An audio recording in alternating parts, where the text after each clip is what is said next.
Deuxième coup de cœur pour une autre pièce qui nous permet d'assister à un dialogue qui aurait été impossible en dehors d'une création artistique. Cette fois, c'est l'histoire d'un auteur qui a perdu sa femme et qui se rend à Munich pour écrire une pièce sur la nièce d'Hitler, Angela Maria, surnommée Geli.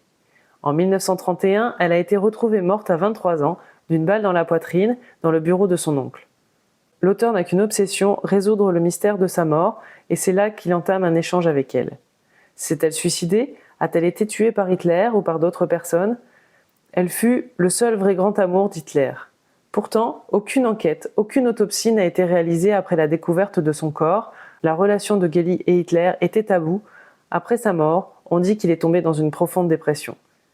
Certains pensent que Geli est la première victime du nazisme, et pourtant elle a été complètement oubliée de l'histoire. Sa mort a-t-elle été la goutte d'eau qui a fait basculer le Troisième Reich ? Est-elle responsable des 64 millions de morts qui ont suivi ? En tout cas, la plume et la mise en scène de Diastème, que j'avais déjà adoré dans La paix dans le monde ou 107 ans, et le jeu des deux actrices, Aliénor Delagorce et Frédéric Andro, rendent cette pièce unique et intense où les silences sont aussi importants que les textes. Je vous conseille donc chaudement d'aller à la rencontre de Geli et de son histoire au Chêne Noir à 12h pour peut-être aider son âme à trouver un peu de repos après sa mort violente, restée sans réponse.